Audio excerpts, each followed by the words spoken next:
Good evening, ladies and gentlemen, and welcome to the latest edition of Lowdown Entertainment. Special guest tonight, special host. Everybody's in the house tonight. Miss Payton Renninger is here from Payton's Pit Stop. Hello, how are you doing tonight? I am doing wonderful, and you also have a co-host this evening. I gotta turn their headsets on. Yes, you do. You have a co-host this evening. Who do you have with you this evening? I have my mom, Jolene Renninger. She looks so happy to be here. Oh, so unexpected. She is, yes. Then we have the Smith families over there hanging out. They came bearing gifts. Yes. Cool stuff. So, obviously, Bear and myself are going to be behind the camera, so we're saving everybody here tonight. And you look fabulous, by the way. Yeah, thanks. Mm-hmm. Thanks. Don Allen is in the house, and he said, "What's up, ladies?" And you too, Joe. Hi, Don Allen. Starting out already. We do have a little bit of bad news to start the show with this evening, and I'm going to turn that over to my partner, Barry, and he's going to explain what's happening. Yeah, yesterday we lost a good friend of ours, Mr. Mike Herring. Always at Leo's League. He was Andrea's uncle, and I guess would be great uncle to Leo and Keegan. But just an outstanding dude with the biggest heart. We'll miss him. He was just turned 60. We'll miss him dearly. So we're going to dedicate the show to Mike.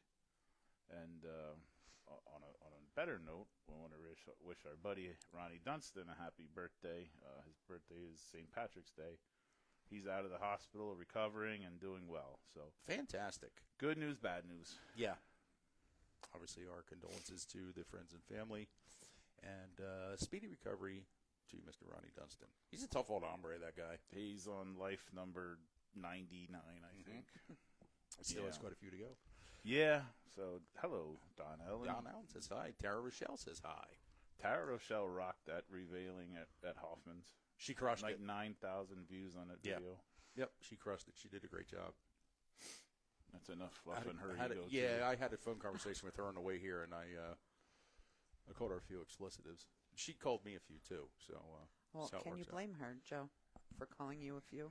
She started it. So, with that being said, we are going to turn the show over to you, ladies, and whatever you want to talk about, feel free. Bear and I are here to keep an eye on chat. If anybody has any questions about anything happening at Big Diamond or what's going on with the Georgie Stevenson Memorial that they're going to be talking about. And when McKenzi comes on, if you have any questions for her, please feel free to hit the chat up and let us know what you got cooking. So, without any further ado, welcome to Payton's Pit Stop. Hi, this is a first being in studio with Payton's Pit Stop, but today we have 3 people coming on. It's going to be Chris Stevenson, which is going to come on second, Dino Oberto, the voice of Big Diamond, and then at the end of the show will be McKenzi Smith. So just give me 1 second to give Dino a call, and we'll be right back.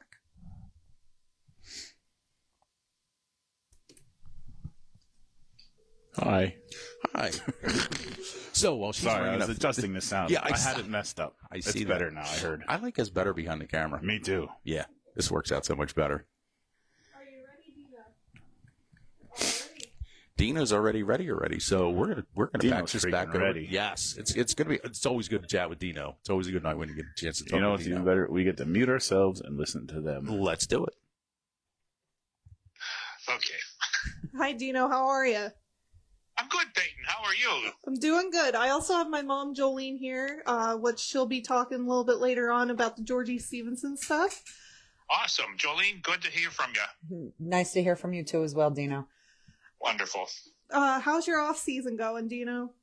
Well, it's been cold, but there's been a lot of stuff that has gone on. If you're there with Bear, obviously, you know, we had a great get-together in January for the Eastern Motorsport Press Association. Awesome convention that we had this year.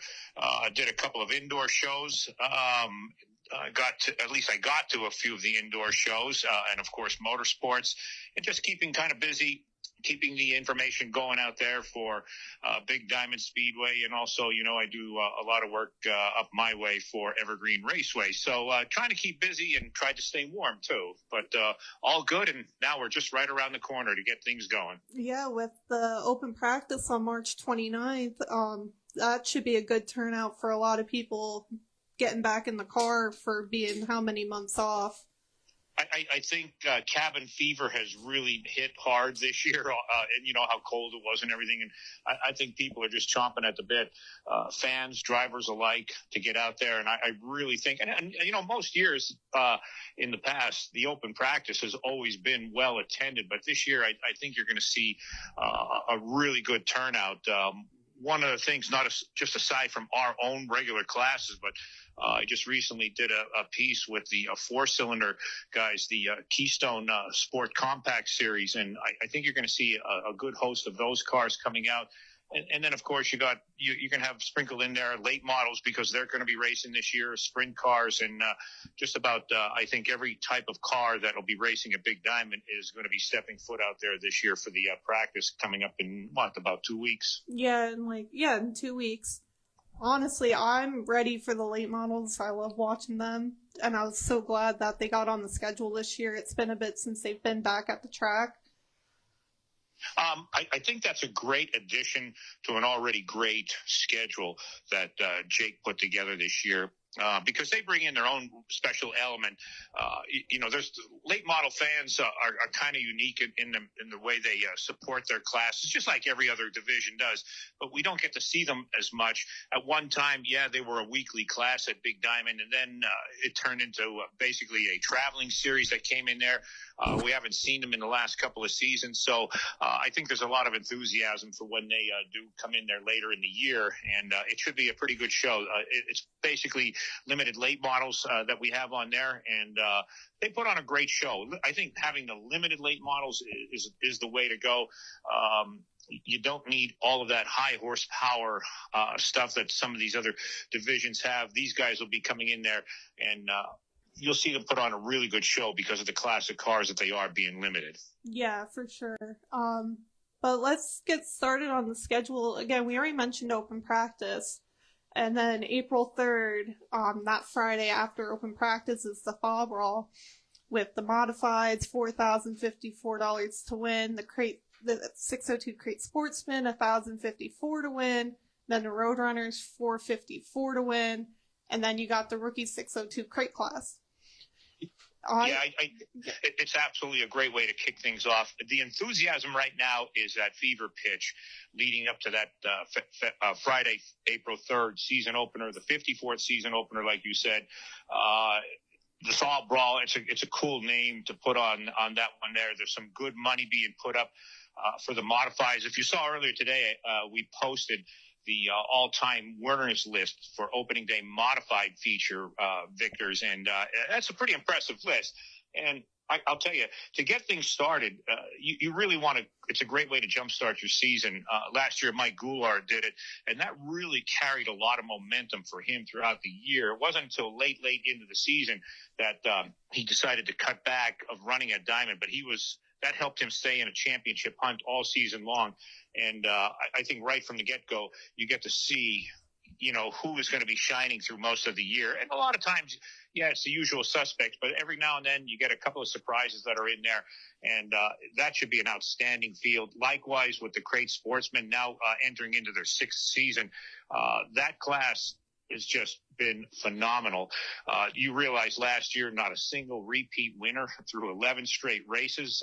That is very hard to duplicate. It's just so equally matched from top to bottom. The Roadrunners, you can't say enough about them. I don't care if it's a 5-lap race, a 10, 15, it'll be a 20-lapper, of course, but they are just awesome, and they keep you on the edge from first lap to the last lap. And the rookies, ever since we brought them on a couple of years ago, and I think you will attest to this, Payton, is that that class has proved to be exactly what we wanted it to be, a great stepping stone for young talent to get their feet wet instead of just throwing them into the lion's den with some of these other divisions. And I think you would agree with me that certainly has helped. Yes, I greatly agree. For example, some people that have moved up from the rookies to the regular crates, they've improved so much from when they first started. And going back to the Roadrunners, I say it every time I go live, they always put on the best show no matter the night. Like, yeah, you get a really good 358 modified show, but the Roadrunners always put on an amazing show. And it doesn't really matter if there's 10 cars there or 20 cars there. They're always putting on a good show. You guys are spot on with that one. There's no question about that. And I hear that a lot from fans, even some of the teams and some of the teams that, maybe from the modifieds or sportsman cars, they stick around. They watch these guys, and it's great. And, you got to realize something. With the Roadrunners, we're always throwing them curveballs because they might have their feature earlier in the night.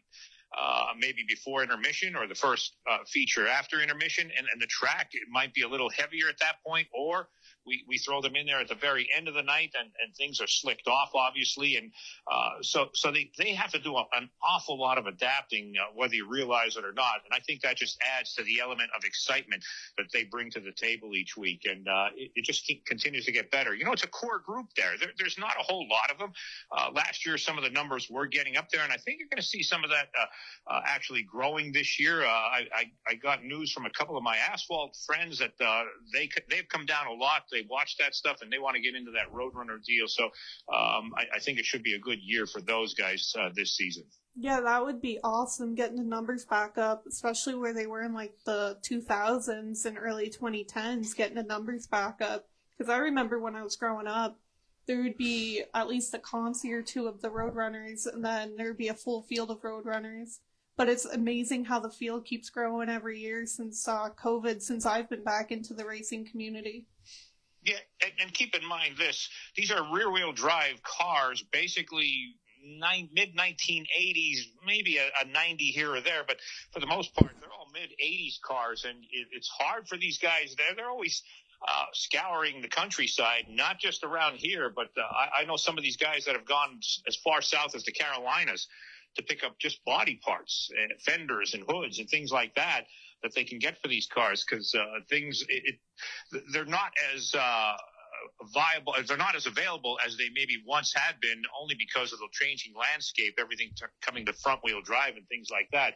So some of these guys can actually manufacture some body parts if they have to, but things have certainly gotten slim on that end. But these guys are very good. They'll go all over the place to find what they need, and good for them and good for us, because they just keep coming back, and that adds to what Big Diamond does on Friday nights. Oh, yes, for sure. Now, do you have any predictions on who might win the opener in the 358 modified class? Yeah, I would say the first driver across the line. Exactly. Like, I'm That's excited. a neutral answer. Yeah, I'm excited. It's sad to see New Egypt not opening up this year. So I think we're going to get a lot more modified and possibly crate drivers coming on a Friday when Bridgeport's not running on a Saturday for the 358s. So I think between Big Diamond and Grandview, there's going to be higher car counts than last year, I believe. I would have to agree with that. We're very lucky on a Friday night that we have what we have here, because in a sense, we're really not in competition with anybody. You got to go pretty far north to see where's the closest next dirt modified type track running, and then other than that, now you got to get into New York. So we got a great group that comes there, and now what you were just touching on about the New Egypt situation, yeah, that could only bolster the numbers that we see each week. And I'll tell you, they got some of the crate guys down in the Jersey area. They pull in some really, really fantastic numbers, and when some of the 358 guys, when they cross over the state line and come up and see us on a Friday night, it just intensifies the action there. You got your Ryan Go-Downs that may come in, Billy Pouch Juniors. There's a couple of others. They just continue to raise the bar, if you will, of what they do there at Diamond. And remember, though, they got it. It's not the home turf. They're going against our guys, so it's always tough. I don't care if it's a point race, if it's a draw race, or whatever. It just puts a lot of good edge of your seat action into that grandstand and what we see. So yeah, and again, as far as the 358 modified opening winner, wow. Drawing position and starting positions, I think, will be key. So yes. We'll just leave it at that. Yeah, I agree with you. there's a lot of guys that were getting fast towards the end of last year, so they're building momentum off of that.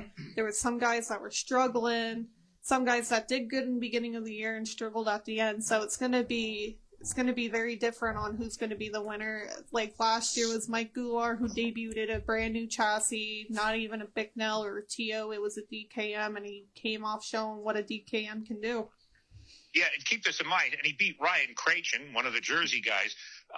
He was right there in the mix, but it was Mike Mahaney who was actually on his way to winning that race a year ago in the season opener, and then he wound up with some gremlins that got under the hood, and he was sidelined. But then it was Goulart and Krachin right to the finish, and that was the first time for Mike Goulart with that new team. It's his team now and everything. So he went back to his old traditional number, color and car scheme and things like that. He finished fourth in points last year after sitting out the last two races of the year. So he did pretty good. And again, you got guys like that. You don't count out your Dwayne Howards. Jeff Strunk is with a new team, obviously, that they just announced this past weekend.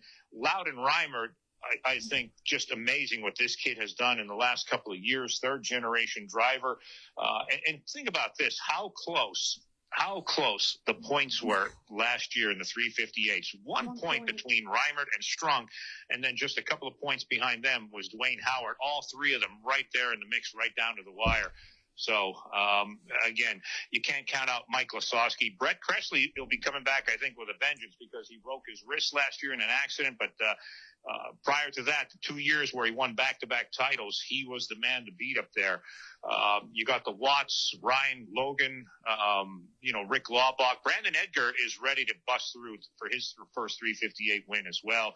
So it's just, I think, wide open going into that first race. Oh, yeah, for sure. It'll be interesting to see, that's for sure. Yeah, and then the following week is the Fritz Rehrig Money in the Mountains race, DBR Industrials Night, where last year 45 plus cars attempted the qualified, so it went from 10,000 to win to 20,000 to win, and that's when Loudon Reimer pulled out big in a huge payday up at Big Diamond. So yep, that was a pretty cool night. That was a cool night for him. It was a very emotional night for him and his dad in Victory Lane. And Jake's, him and Jasmine are going to do this whole thing again, where if there's X amount of cars, I think this year's number is 45. Don't hold me on that because I don't have that note in front of me, but they're gonna up the ante on that one just like they did last year. And keep in mind the sportsmen are going to be racing for $1,000 that night, and then we have our other two divisions of road runners and rookies. But that race, how you think about this? 4,000, over 4,000 to win the first race, and we get right into the second week, and now that number is not only doubled but almost quadrupled, depending on the car count. So that's a great way to kick off the year there. So there's some big bucks on hand here, and that's going to draw the numbers. That puts the fans in there; they're excited about it, but the drivers as well. So I think you're going to see them coming in. They all want a piece of that action.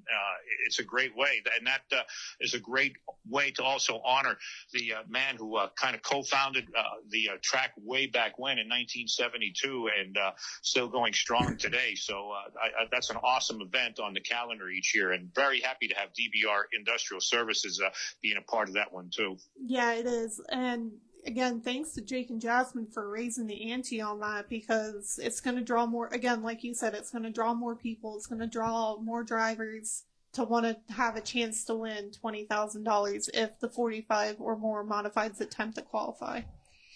And that's great money. And it's, again, this is early in the year. There's a lot of these big dollar nights that they have sprinkled in throughout the season. And it's just amazing how they continue to be able to put up those kind of dollars. And it's nice too, because it's the 358 modifieds. That's a great division of cars. You don't have to worry about bringing in the big blocks or some of these other special kind of modified cars. We got some great drivers and teams in that division. Again, what I love is not only, again, does it draw those locals, but you bring in the New Yorker drivers, you bring in the Jersey drivers, and of course, then you dip in down south. A couple of the Delaware guys will always make the trek up this way, and that just is awesome when you see those kind of guys rolling in there. It's like an all-star race every Friday night. Yeah, for sure. And then we're going to skip ahead to April 24th because the 17th is just a regular modified crate, Roadrunner, rookie class. But the 24th will be the first race with the Keystone Sport Compact Series. I'm excited. I watched the Pro 4 Series race last year, and they put on a really good show. So it's exciting to see this 4-cylinder class come in to Big Diamond for a few races this year. I think they are going to add something really cool. It's going to be kind of like watching the Roadrunners, only scaled down. And, these are front-wheel drive cars, and they very much mimic what you might see on asphalt, maybe racing at Evergreen in the 4-cylinder division. As a matter of fact, there's going to be a crossover of some guys doing both pavement and pavement and dirt racing with these kind of cars. But this is about as low buck as you can get. And of course, I kind of question what is low buck in racing, but these guys, it's so equal across the line. And they don't race there all that often. And they got those narrower tires. Everything is front-wheel drive. That car, it's in the hands of the driver. They got to maneuver those things around there. And I think you're going to see a lot of slicing and dicing one lap after the other, pretty much like we saw last year, only now they get to come in a couple of more times, and we're pretty excited about that. And they are too. That's what I'm saying. I was saying that earlier. I think you're going to see a lot of these guys take in practice because it'll be a great opportunity for them to get set up for the first of what I believe is 7 races with them this year. All right, Dino, we have a question from the chat. We just have a couple things to mention here. A couple people are just stopping by to say hi. Let's see here. Donald Blows is in the house. Nick Leach says, my girl. Brent Wentz is in the house, and he says he calls Dino the voice of everybody, of course, knows that. Brian Keller says, hi, Payton Renninger. So one of the things I would like to find out here from you, Dino, is who is going to be joining you in the announcer's booth this year? Well, that remains to be seen right now. Right now, I'm going to be going solo. I got to tell you, it's going to be tough because the last couple of years, of all the years I've been doing this, I'm going over 40 years now. But it was just amazing to be able to work with Barry Angstadt. I think he and I, we just gelled so good together, and we were able to play off of each other, and it just worked out to a charm. And it's unfortunate he can't make it back this year.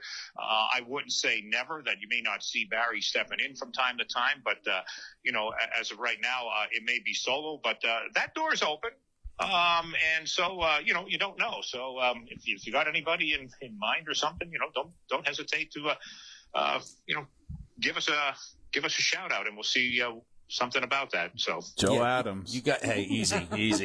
No, Dino. You guys had great chemistry, and you've known Barry for a long time as well as I have, and he's just a gentleman's gentleman, man. He's just a great guy. He will be missed. Yes, all the way, man. And we used to kid each other. When I was working at Mahoning Valley, there was a period where I took a season or two off, and he took my place there. I was working with ARDC Midgets, and then he followed me there. I did Kutztown actually back in 1999, and then he came in and followed me there. Mm-hmm. So we would kind of joke around about that. Everywhere I went, he was sure to follow. And, but yeah, like you said, good chemistry, good partnership, and most of all, a good friend. Absolutely. Another friend of yours says he misses you, misses seeing you at the Diamond. That's Chris Perry. So he stopped by to say hello to you. Hello there. The cheesesteak king. He is the cheesesteak king, that's for certain. And let's see who else we got. Oh, our good buddy Bobby Bartman is tuned in. So thanks for tuning in, Bobby. We appreciate you stopping by. Good to hear from you, Bobby. All right. So then May 8th, because there's no racing on May 1st, because the monster trucks are at the track that weekend. May 8th, we got the limited late models that we were talking about earlier, and the return of the XL 600 modifieds. You also have the regular 358 modifieds and the Roadrunners. Again, I am so excited to see the limited late models coming back. I'm a late model person. I do like my modifieds, don't get me wrong, but I love watching the late models. They pull the slide jobs that I've never seen before. I think that's the coolest thing about them, when you see these guys ripping the lip, going into those corners, and those things are just on such a lean, you could almost change the oil underneath it without worrying about jacking the car up. That's how cool they look, and I think that is one of the main draws about them. And you gotta, Payton, you've seen it from the seat of a modified. From the seat of a late model, and I'm not a racer, but I do know that their vantage point, their viewpoint is totally, totally different than what you see from your cockpit of your modified. So these guys, their driving style, even though they're, slinging it into a corner the same way that you guys do, they see things in a whole lot differently. And again, that's really special about the way they get around there. And again, I like the fact, again, that it's limited late models that are coming down there, and that's a pretty good top prize of $1,500 for them. So that should help draw the numbers as well. And the XL 600's coming back with Doug Borger's group. I don't know how he does it, but he's able to bring at least 20 cars, a full field each time he does. That division has been around for quite a long time, and his concept and idea has stood the test of time. So it's a pretty neat group of racers that they have out there, and it's like watching scaled-down modifieds. I mean, they do the exact same things, except they pretty much get around Big Diamond flat-footed. Diamond is probably the biggest track that they run on at this point. Yeah, for sure. And there's something from the chat again. Yeah. First of all, we want to mention that Chris Stevens is tuned in here. He says hello to everyone. We're going to have Chris mic'd up here as soon as we're finished up with Dino. And Dino Hatter's in the house, and he says, Dino, make sure you stop by the dog pound and get your Jello shot. LOL. So, Dino, let's talk about the dog pound for a second and the important role that those young men and women have at the track, because those guys just do a phenomenal job. I've gone to a lot of racetracks, and they do have, their fan base and some of these little groups here and there, but I have never seen anything like what these guys do. And you want to talk about dedication, 100%, and just pouring your heart and soul into something you love so much. These guys work hand in hand with Jake and Jasmine to do what they do, and they allow them to do what they want to do. But the support that they do, the special money raising things that they do to give back to the drivers, and that's what it is. They are all about giving back. They might raise all this money you might see throughout the year, but they make sure every single penny of it goes back. And these guys, diehard Diamond fans right from the start. They have a cool gathering each Friday night before the races start. Sometimes if there's a special guest driver that they know coming in, they'll haul them over, have them take their picture over there with the Dog Pound logo sign that they have. They have their own little section in the grandstand area. They sell their own swag. And again, that's all money that they collect, and they do their best part. Some of the big races that we have throughout the year, they'll have a couple of giveaways with, hard luck awards. They don't just give it to the top. They like to spread it throughout, especially some of the guys near the back. And that's what's cool about them. And they just do the word of spreading about what Big Diamond is all about every week. You see on their Facebook page how much they really get into this, and just pushing it out there, pushing it about opening day and how many days are left. And I love how they do some of the nostalgic stuff with the cars that they have from the past and from the present. And, and they're pretty good keeping up on birthdays too. So, they're a super group. I try to stop by there as much as I can. And every now and then it's I have to bring a box of Synapse Pits from Hazleton over there to them, and I got to put that on my to-do list, so I'll make sure of that. Very nice. Yeah, and what I love the most about these guys and gals at the Dog Pound is they just promote positivity. And, anybody that's on any type of social media knows that racing and positivity aren't always going hand in hand. So I just really appreciate everything that those guys do up there. And if you ever stop by the dog pound for like the coal cracker and you stop by and you grab a bite to eat, if you leave hungry, it is no one's fault but yourself, because they had the biggest spread of food I've ever seen in my life. So during the coal cracker weekend, I try to make it a point every year to stop by there, and it's just they're going all night long. Oh yeah, on that one. You know, it is just a good time, and like you said, the positivity. There's never a bad race to them, and yeah, there's right. going to be those tough nights, but to them guys, it's not, they will not take something. They will not put their negative comments out there, and they won't let, I think, their whole group do that. So they just look at the good of it. And I think a lot of us could, you know, I'm probably guilty as such by sugarcoating things throughout my career. But, you know, for the most part, what these guys do is that they are just telling it like it is. And they'll tell you it's good. You know, they might make a suggestion here or there, and they'll let us know about it. But they do a great job through and through, from race number one right to the final. And the coal cracker is the big one for them. They love putting up the money for that one and collecting a lot of incentives that they can give back. And it's for all the divisions too. That's the coolest part. They make sure they take care of everybody on as many divisions as possible. Indeed. They're very an unbiased group. I've noticed with them, they're very positive with every single driver up there. They will look for a positive, and that's awesome, because you don't see that a lot, especially with race fans and other drivers. That positivity goes out the window with a lot of them, but with them, it just seems to stay. And to see where they started and where they are now, because I mean, they haven't always been there, but they've been there for 10, 15 years, I think now. And to watch where they started from in the stands, to see how big they've grown and what they've done for the drivers and the track, is just awesome to see. Yep, and this year they're going to be selling their swag right at the track.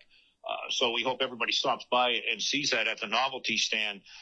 So they're going to be working more closely hand in hand with the track and what they are doing, selling their shirts and stickers and things like that.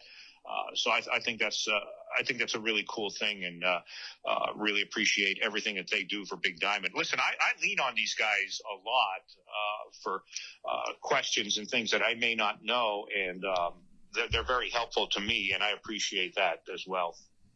Class act. Wayne Whitmer's in the house, and he says hello, guys. A Big Diamond competitor. So good to see Wayne tuning in and checking out the show. You know, Wayne is a cool guy. You know, Wayne is a former motorcycle Yes, racer. sir. I think he still jumps on the bike every now and then. So you just never know. Yeah, it wouldn't surprise me. He's one of our pit neighbors. So it's nice pit next to them, and then the Smiths. Really wonderful people to have. Yeah, and there's a name that just goes back generations as well, and that's the neat thing that I've always enjoyed about my part of this job, is that in short track racing, I don't care what facility you're at, but it's just generations. You're looking at one family member, and it's where the grandparents and uncles and aunts and cousins, and you know, Payton, you're a prime example of something like that, and the history that you guys bring. But it's not just you guys; it's just so many different drivers, and you don't really see that in some of the bigger leagues like you do in short track racing, and Big Diamond certainly has its fair share of that. Oh, yes, for sure. So next up is going to be the 602 Crate Classic, paying $2,000 to win and $225 to take the green. Last year we saw Adriana Della Ponte win, and Gavin Krupp and Jordan Henn finishing runner-ups. I feel there's going to be a bigger Crate Classic crowd for that. I'm hoping personally that I can get to race it. It's all up in the air right now, but it's going to be a good show again, like last year for sure.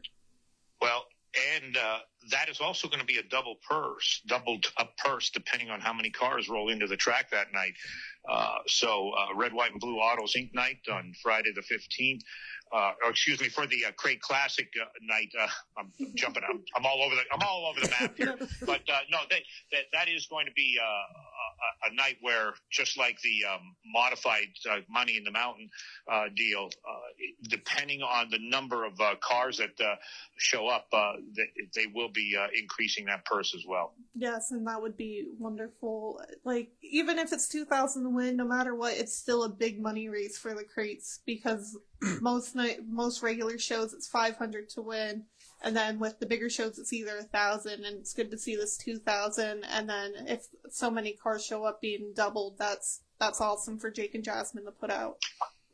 I think if you look at last year's schedule, how many times that they actually paid over 1,000, at least 1,000, if not more, to win a regular crate feature last year. So, I mean, they put a lot of stock into this. Of course, it was a combination at one point when they first started in 2020 between them and the sportsman cars. The sportsman cars, of course, have now gone by the wayside. We're now 602 crate cars or crate sportsmen, but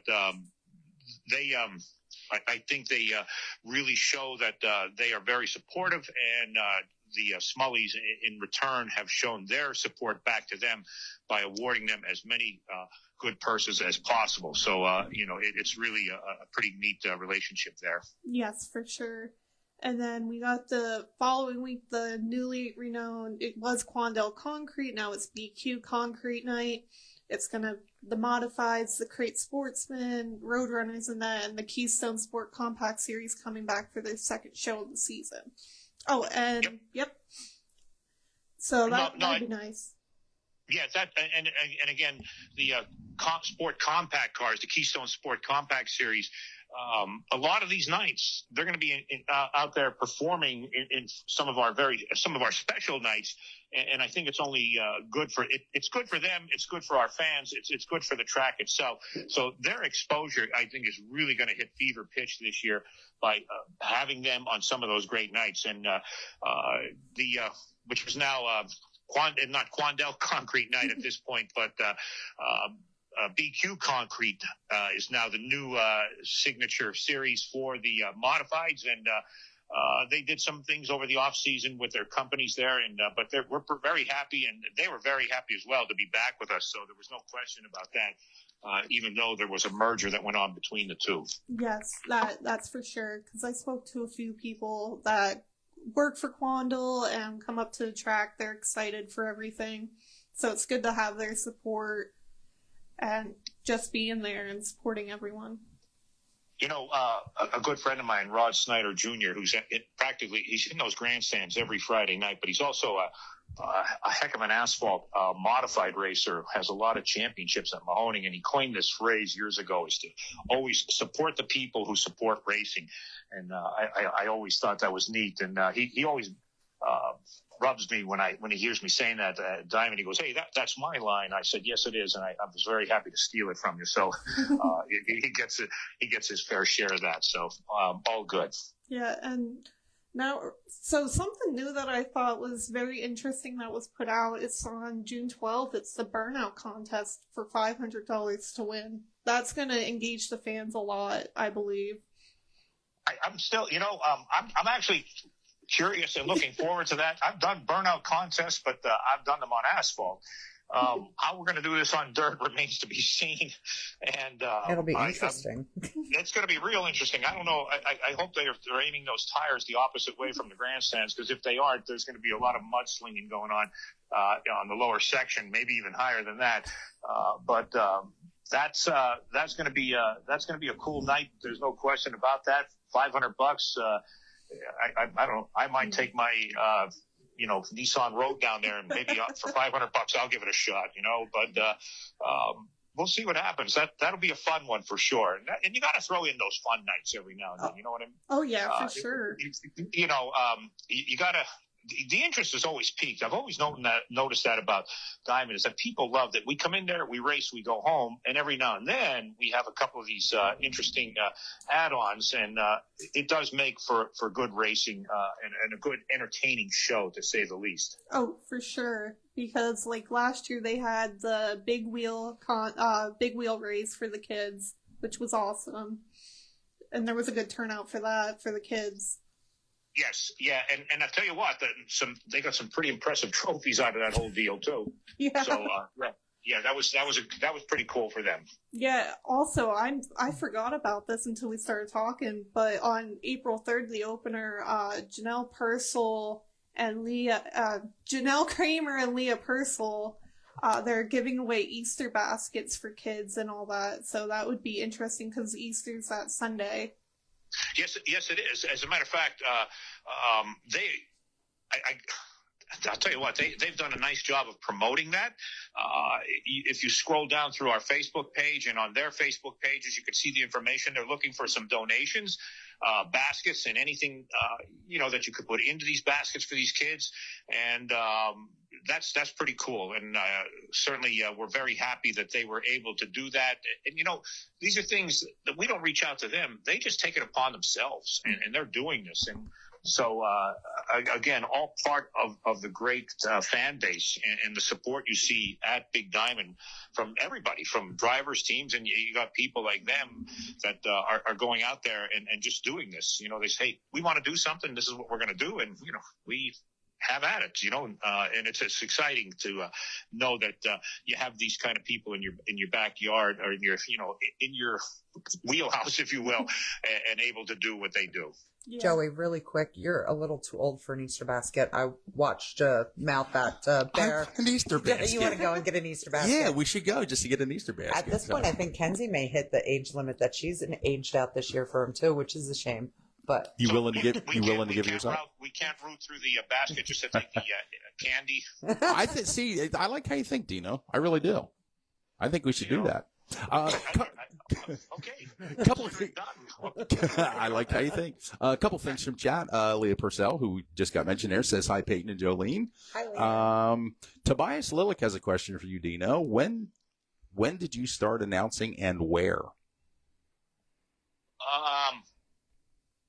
My first announcing gig was in 1987. I've been in this business on the media side of it since 1985. But my first announcing gig was in 1987, and believe it or not, it was at Pocono Raceway. Oh, wow. And it was during an IndyCar weekend. So I like the kid, and I make this joke where I started from the top and I worked my way down. But that was pretty cool. It was a Mitsubishi truck race. Wow. And Wow. It was myself and Lou Burnell that went up there. And I kind of was just kidding them around working up there. I used to work in the press room up there. And I always said, hey, if you ever need somebody, I'll go up and do it. And I was just, I just thought, okay, what am I? They're going to let me go do this. But it's something that I always wanted to do. And I kept telling them, and they kept saying, you still want to do this? And I said, yeah, sure.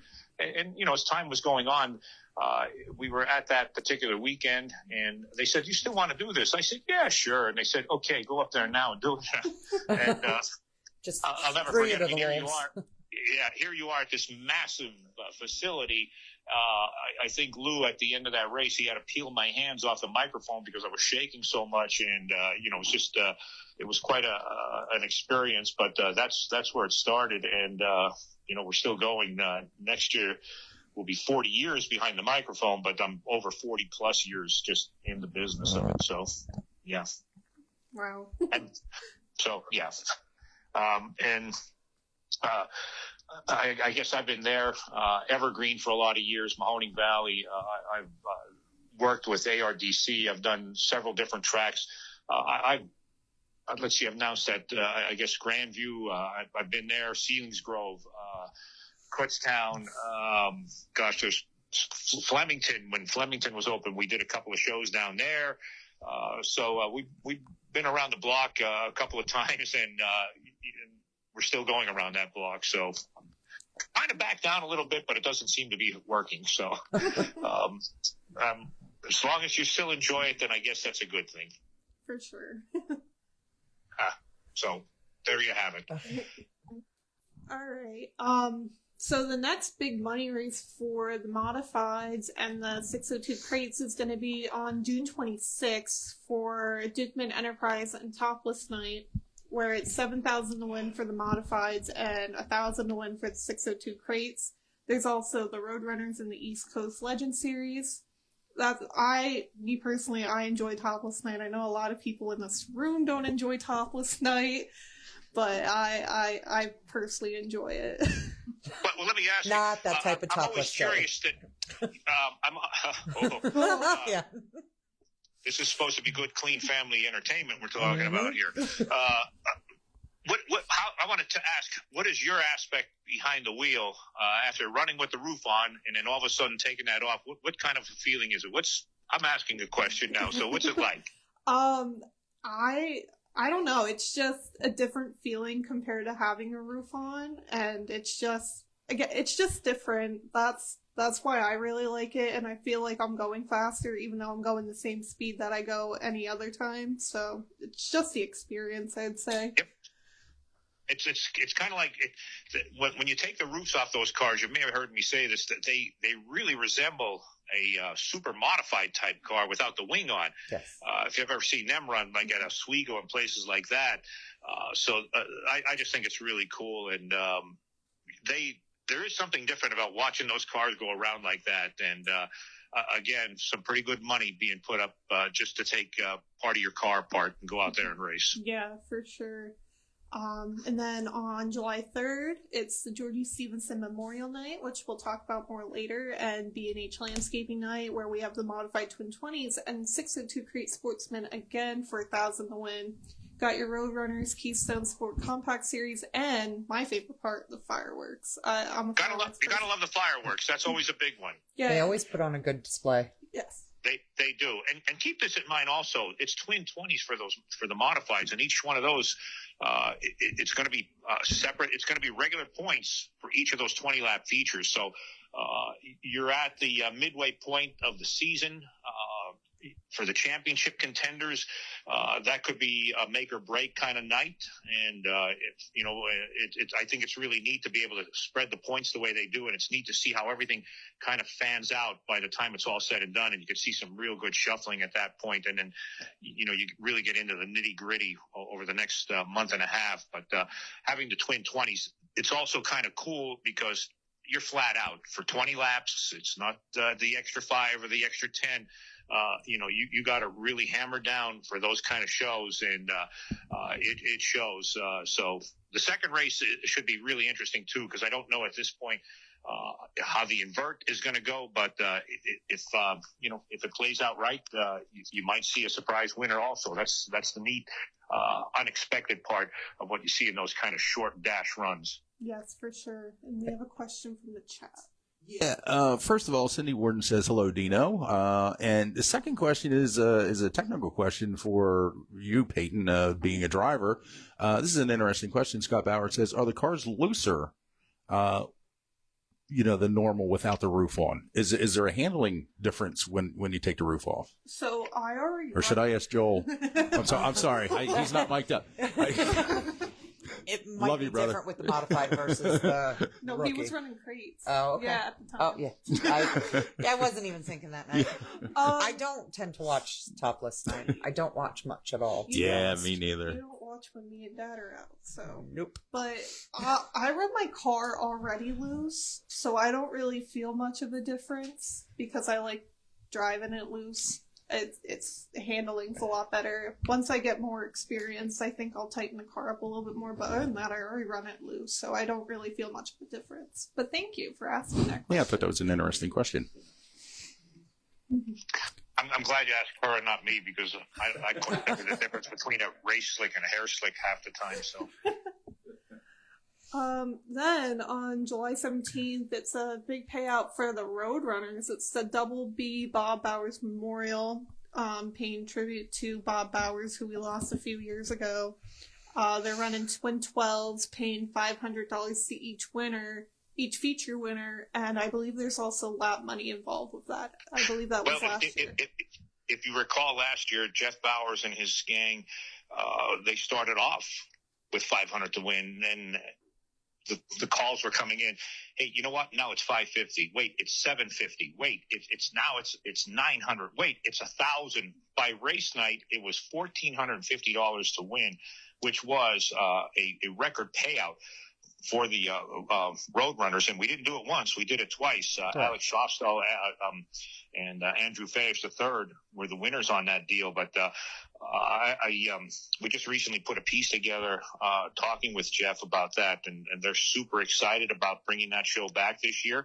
And I said, hey, that's going to be a pretty hard act to follow. And he goes, yeah, we know, but they're hitting it hard, and boots on the ground right now. They're running with this thing, and they're going to try and not only equal what they did last year, but make that better. And you got to love it, because a 12-lap feature it's kind of like the Crazy Eight. It's only cut in half. It's only the 2 features there, but you just don't know what's going to happen, because they just are so close right down to the wire. And, they say the cream rises to the top, but in the Roadrunner division, there's also that unknown factor that's out there. And I think that's what I like so much about these shorter distant races. Plus, there's all this money on the line. So to see maybe a possible underdog come ahead on this one with just 12 laps, that could possibly happen. And that money, trust me, these drivers, they are so thankful to Jeff and his family and everybody, because they don't really see that kind of payouts all the time. So they come out in strong numbers, and they make sure that this one is penciled on their calendar. And you're going to see a super show for this one here for the Double B Bobby Bowers Memorial Race. Yeah, Jeff and his family are really, I know him from coming in where I work. He's a wonderful guy. He'll do anything for you, and he puts up a lot of money for this, and he works very hard for it. He does. As a matter of fact, speaking about working hard, I want to jump in real quick with this, but on August 7th for the Dukes of Hazzard night, he's responsible for that again. And this year he's bringing in Catherine Bach, who was Daisy Duke. And he became very good friends with her. He is probably the number one Dukes of Hazzard fan from what I'm trying to find out. As a matter of fact, if you look on Wikipedia, I'm a little shocked that they don't have Jeff Bowers mentioned in there about the whole series and everything about being the best fan. But he just goes above and beyond, and he is bringing in his 69 Dodge Charger replica, and that thing is immaculate, pristine. It looks fantastic. And Catherine is going to be there that night, and he kind of all centers that around the Pottsville cruise night as Correct. well. Yes. So that's neat. The first couple times we did that, the response of the fans, I was so impressed with the lines, waiting to get the autographs of these guys, and it should be just as good this year when he brings Catherine in, better known as Daisy Duke. So looking forward to that. Yeah, that's just the type of person Jeff is. I've known Jeff probably since I'm 15 or 16 years old. So I've known him for a very long time, but he's always been one that's a go-getter that just goes above and beyond for things. The man, I don't know that he sits still with being the chief of police for the Minersville Borough, and then what he does with the racing community with bringing in the funds for his dad's race night. Plus he coaches softball. He coaches softball for Pottsville High School, but he did travel teams for years. And he was always running his girls around. That man just doesn't stop. I don't know when he has time to do anything else. No, yeah, he's just a ball of fire going on there. He's a real firecracker, to say the least. And you're right. You could. If I ever get a speeding ticket, I want to make sure it's in Minersville. That's all I could say. He'd probably charge double, Dino. That's what he tells me. Well, in that case, I'll keep it under the limit. Exactly. Now, we're going to go ahead to August 21st, which is the prelude to the Coal Cracker, which was a glorious night for me last year, but not for my dad. But it is what it is. It's a modified 50-lap feature, 10,000 to win, plus the 602 Crate Sportsmen, Road Runnings, and 602 Rookies. Tell you what, that's a pretty impressive payday. Yes. I remember when Jeff Strunk won this a couple of years ago, and I said, how does it feel about winning this thing? He goes, well, there's 10,000 good reasons to win this one tonight. And, right. That was the 10 grand that he walked away with. So, and again, you're going to see the field really swelling on this one here, because you're only going to have maybe another week to get tuned in, because the granddaddy of them all, it takes place, not long after that. So the Prelude, I think that has grown into its own special cool race in itself. If you maybe can't make it out to the Coal Cracker, that's the one you certainly want to make sure you can get to, because you got some heavy hitters that are going to be in town for that, and that $10,000 is going to be on the mind of a lot of these drivers. So 50 laps, great show, and again, you just don't know until the finish. So it should be a great evening. Yeah, and with it being a points race, it gives the low budget more teams, or the teams that struggle throughout the season, have a chance to win $10,000 too. So that was a nice change that they did. I think it was last year or the year before. So you never know who's going to win any race to begin with, but you never know who's going to win the big money races when it's a points race. No, and plus with 50 laps being the distance, that track is going to change. As the race goes on, it won't be the same, obviously, as it is with heat races. But then there's going to be a lot of cars on track that night. In all likelihood, you're going to see a Consi race taking place. So there's going to be a lot of change up, if you will, and you got to have the right setup. And the driver that does hit on that, obviously, is the one you're going to see a couple of them running towards the front. And and that $10,000, which is looming ahead of them, that's what the prize is all about. That's where they have their eyes on. Exactly. And then, as you spoke before, the granddaddy of them all, the Coal Cracker 72 on September 6th. 72-lap feature, $15,000 to win, $600 to start for the 358 modifieds. Then 25-lap feature for the Crate Sportsman, $1,500 to win. And then new for this year for the Coal Crackers, the Keystone Sport Compact Series instead of the Roadrunners. Last year we saw Ryan Godown win the Coal Cracker, with Logan Watt finishing second. It's always who's going to win it, because it all depends on the luck of the draw. The last couple of years, I don't even think it mattered. There's just so much excitement that builds to this thing. Coming in, and you're seeing all the campers that are there for the whole weekend, because they'll come in on Friday night for championship night. Remember, that's the Friday of that same weekend. And so the stakes are already high going in there. These guys are not going to have a whole lot of time to do changing their cars over and getting prepared, but they are there, and they're going to be fighting. And then you see all of these teams coming in there, and the line of haulers coming in, and it's just such a cool atmosphere, that end of the year race in which everybody and their brother knows about. You got to feel it's so cool to come in there and you see this full grandstands from one end to the other. The pits are just packed like sardines, and some of the named drivers, it's almost like you want to be surprised who doesn't make it, because there's a couple of top guns that may not qualify, and in all likelihood that generally is the case. So half the battle for that is just making it into the starting field. It always lends itself to be a right down to the finish. There's some gunslinging that goes on in that show, and it's a great way to end the season, and it's just part of the great tradition that continues to be the signature event for Big Diamond Speedway. Yeah, and fun fact, my dad's Coal Cracker this past year was his first time ever qualifying for it, so he didn't think he made it, so... That's pretty cool, and there you have it. There's the unexpected. You see these. Some people can make it. Some of the big names can't make it, and there's no there's no politicking or anything that goes around. Where I've been to racetracks where if one guy can't make it, they might buy a spot off of somebody. Let me take your spot. And things like that. This one here, it's cut and dry. You got to work and earn your way in, and if you did, then you proved yourself worthy of that starting grid. And it just, I'm so excited to be a part of that one there, and I'm sure this year should be no different. It's going to be, it's the Coal Cracker, right? What the heck? Yeah, It's been going on for a long time, and And by the way, here's a fun fact for you. Dwayne Howard has the most top fives. I believe the most wins. He is the man, and he almost came away with it the last couple of years right in there. He has a knack for that one. It was as good as anybody. So we'll see, again, what happens this year. Yeah, especially since they're running full-time at Diamond and part-time, big money races at Grandview.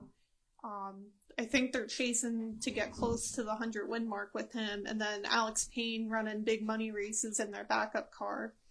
So. Yeah, and that's going to be exciting to see Alex coming in there.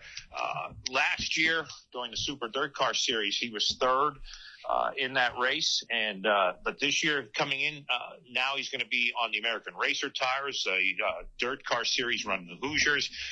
Things will be a little different. Plus, he'll be in a 358 as opposed to a big block, but he's running for Butchie Getz and that team, and having Dwayne Howard alongside him, that kid is going to be I don't think he's going to be a surprise. I think you're going to expect to see good things from him, and I think we're going to get them. And he's with the team that can make it happen. Dwayne Howard, by the way, only 7 wins away from reaching that century mark. Yeah, he came close a few times last year. He did. Yeah. Well, thank you. And it's not easy. Yeah, it's not. It's hard. Very competitive class up at Big Diamond for sure. Absolutely. So, anyway. But thank you, Dino. That's the long and short of it here. I want to say a big shout out to our new scorer and handicapper. Cameron Niddle is coming in, and she's bringing in some people with her. So we're excited to welcome her in this year. There's a couple of new faces that you're going to see at different spots. And I myself, I'm very humbled and honored to be able to work at such a great track with such great people, and including yourself. So this has been a real thrill for me to be a part of this here tonight. So thank you very much. Thank you, Dino. Can't wait to see the new lights up at the track, too. You got it. So all good. From this point, peace and out, and I will see you guys in a couple weeks. Yeah, Thanks, Dino. Thank you, Dino. Thank Great you. job. All right. Dino Oberto, everybody. Here's what we're going to do. We're going to take a little bit of a break. We're going to give Payton and Jolene a little bit of a breather here, let them rehydrate, and we're going to go over our show sponsors here, because now is the perfect time to do it. Sure is. So while they're dialing up our next guest, we would like to thank the following people. We couldn't do our show without the following people. Yakko's the Hot Dog King. If anybody's interested and don't know what to do for dinner, head on over to Yakko's. They have 5 locations throughout the Lehigh Valley. Tell them we sent you. We got Laney Lick Racing, Smith Fabrication. Smith family's coming in soon. They're in-house. That's the home of the Stage 1 Modifieds. Elliott's Custom Trailers and Carts. Roselli Racing. They're getting ready to run a big trip to California coming up here soon with the 600s. S&D Bodyline. Roy Danner Paving. Arner Furniture and Appliance. And Drips Detailing.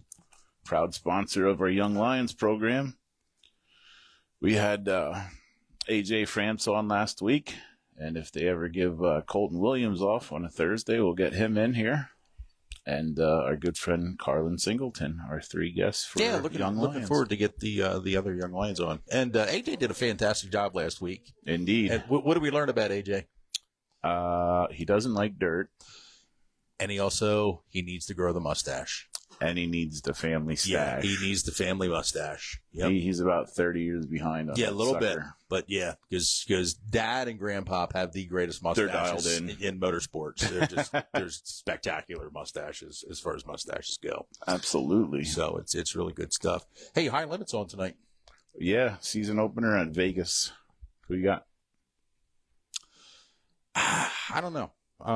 Good answer. I didn't think about it. So I just wish everybody has a good, safe race. I've been saying it for quite a few years. I think High Limit is probably the best product out there as far as the touring series goes. And so I hope they have a very successful season for everybody, and everybody's safe and clean and everything's good. And hey, how about a shout out to our good buddy Donnie Schatz for picking up a win last week with the Woo. That is awesome. The only person that was more impressive was BF17. BF17 was in the house there. He was right on it, man. We missed that. Yes. Yeah, because Donnie isn't picking up wins like he used to. So no. So No, we it's got good to see him get one. Oh my God, it was awesome. So yep, good to see Donnie back. It's hard to say like a 10-time outlaw champion needs a win.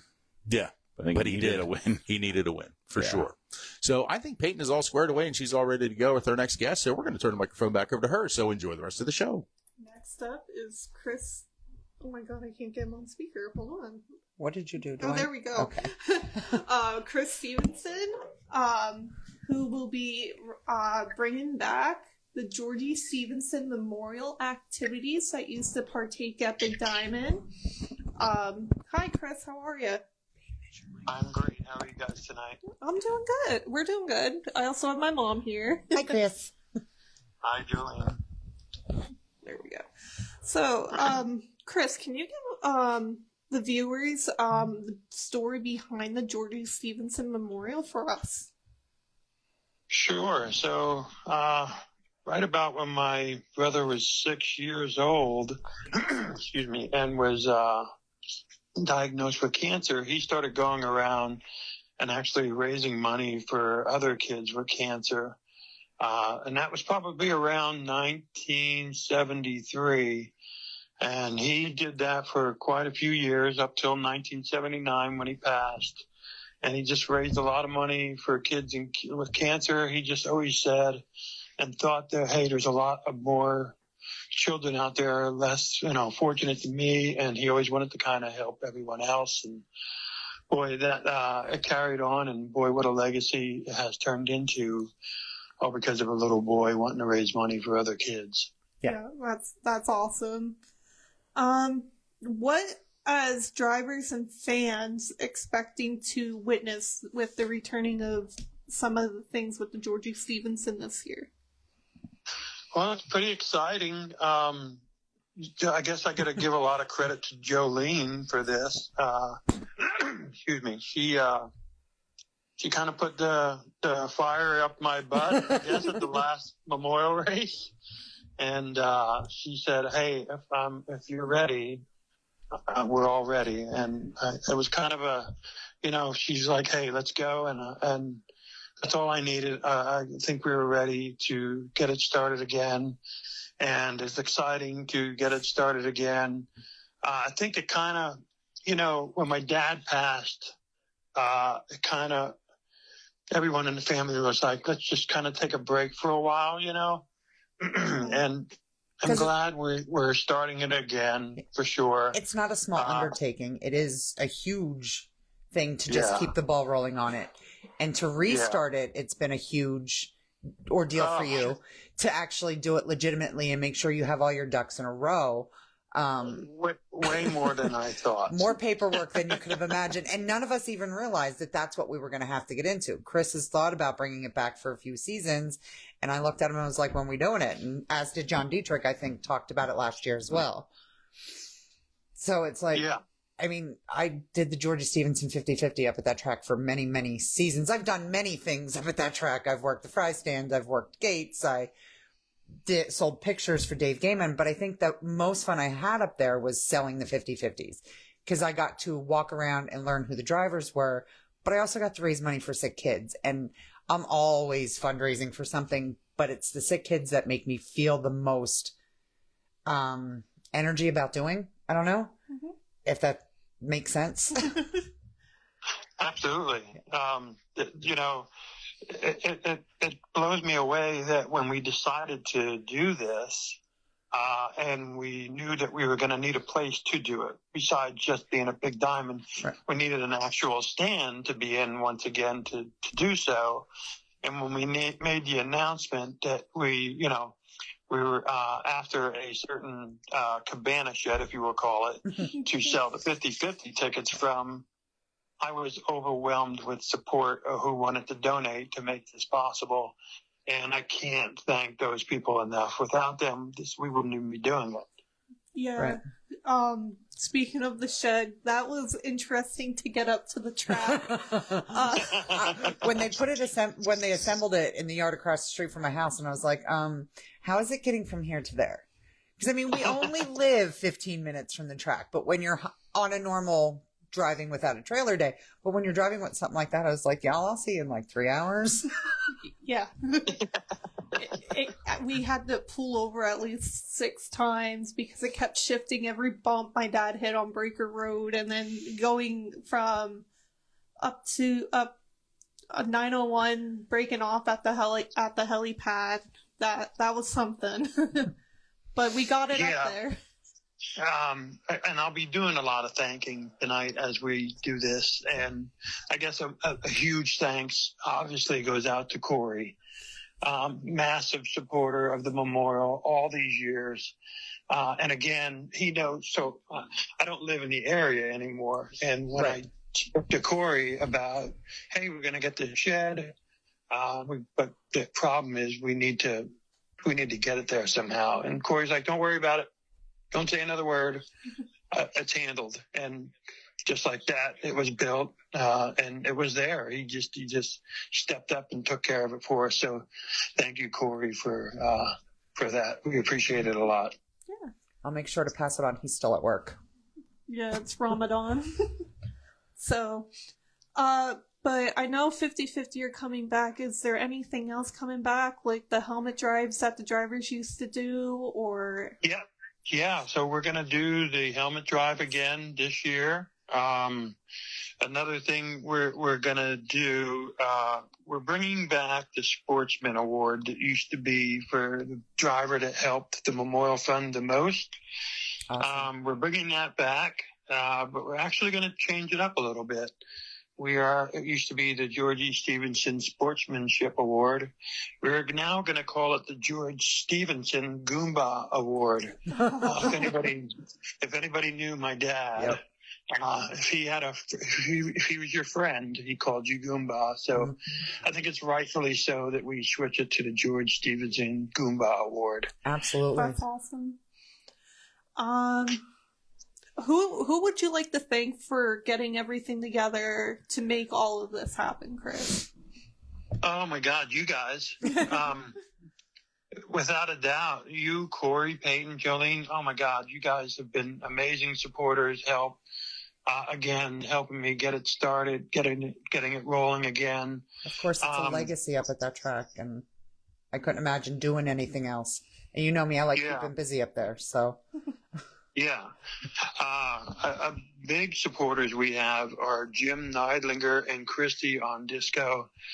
They do a memorial bike run every year in memory of Jim's brother, Joe. His brother Joe that passed. And the proceeds for that the last 2 years have gone to the memorial.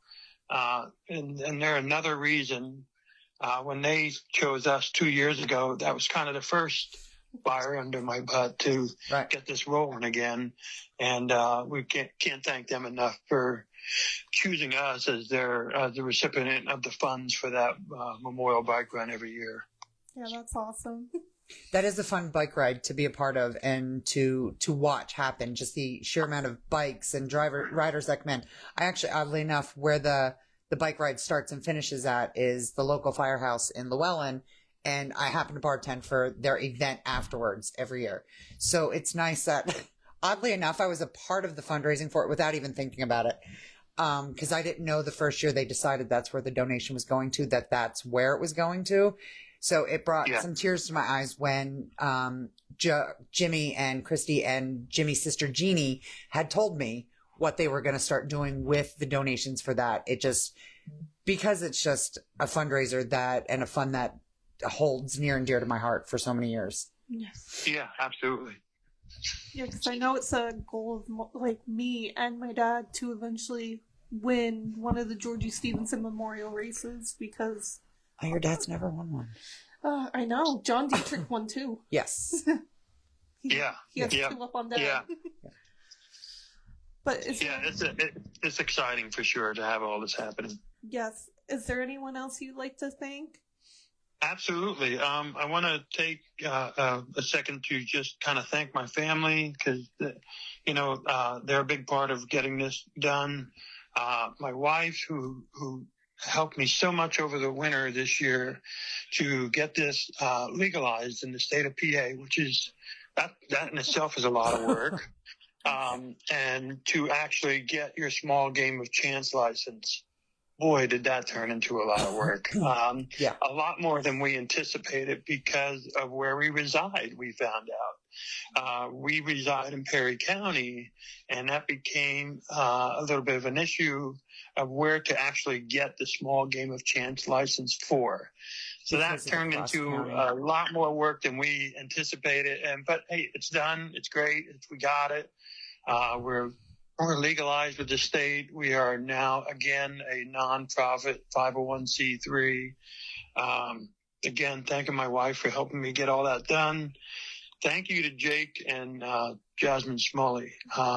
Those guys, they accommodate anything we need when it comes to the memorial. So Right. Without them, this doesn't happen. So Jake, Jasmine, thank you so much. Well, thank you, Chris, for coming on and speaking about the Georgie Stevenson. I know I'm excited. I know my mom's excited. Oh, I can't wait to get started. I hope the drivers are going to be excited. I know Gary Lillick, who's the new race director up at Big Diamond, he's excited. I think he wants to get in touch with you about some things, but I know there's a lot of people excited for the activities coming back. Chris, one question. What are you looking forward to the most this season with bringing it back? The first time I give out the trophy in memory of my dad. That's awesome. I can't wait. Yeah, that's going to be a big one. And before we get too far or end here, we're going to switch up the 50-50 tickets a little bit this year. We're going to draw 2 winners this year. Oh, okay. The first winner obviously will be for the cash prize. The second ticket we draw is going to be for 20 tickets to the next week's 50-50 Oh, okay. event. So you'll already have, if you get that, you'll have 20 tickets ready to go for the next race. That's awesome. That's awesome. That's different. I've never seen anywhere else. Yeah. do that. No, because it's giving you Yep. free entrance into the next one. Yeah. But yeah, I'm excited. Like I'll keep expressing that I'm excited. I am too. I don't always, as some people know, I don't watch the racing. So I've always over the years looked for something to do at the racetrack. In the last couple of years, there hasn't been anything. And then my daughter comes into racing and I'm like, oh goodness gracious, I don't already watch my husband. And now it's my daughter on the racetrack. So it sends my anxiety through the roof. And of course the anxiety med I have, I can't take before the races because it makes me sleepy and I can't drive that way. So most people can find me on a Friday night sitting in the hauler on a tire looking at the backside of the pits. Nikki and McKenzi and Joel, they're our pit neighbors. So they get to see that quite often. They'll see me pace between the haulers. When Payton's out on the track, it gets even worse.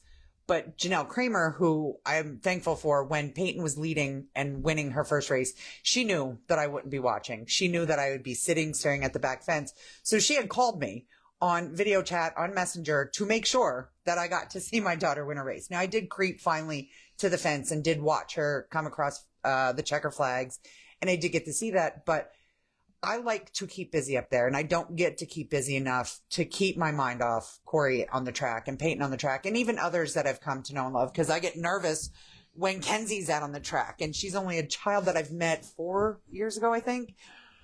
But I get nervous, and then we make jokes that I can't watch Kenzie race because if I watch Kenzie race, then she wrecks. So I don't. This year was the first year I think I got 2 races to watch her this past season. But so when Chris brought it up about bringing it back, and I was like, absolutely, let's do it because it's going to keep my mind off it. Now I make jokes that I want a golf cart like they have down at Susquehanna. So I get to ride around the pits and yell 50-50 tickets, but it'll be nice because I'll get my steps in. But I keep joking with her that I'm going to order in and put it under donation and ego power. So it's a battery powered mini bike for her to drive around. And I will end up on the ground with road rash. Someone will be coming over. Jolene's on the ground again if you want to pick her up. Nope. But yeah, can't wait. I really can't. I'm just excited in general for this race season, and that's a lot coming from me. Yes. Because I didn't grow up in racing, so. But thank you, Chris, for coming on, giving us a few minutes of your time to do this. Can't wait to speak to you in the future and bring more activities and whatever to come for the Georgie Stevenson. Yeah. It was my honor. Thank you, guys. Thank you, Chris.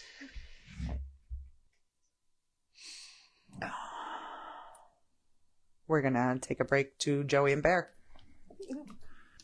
Hey, here we are. Hi. You still awake back here? Yeah, it's good. That's pretty cool, man. Like, That is 50, awesome. 50 winners. Yes. One gets the cash, and one That is so cool. could possibly be the same, but Yep.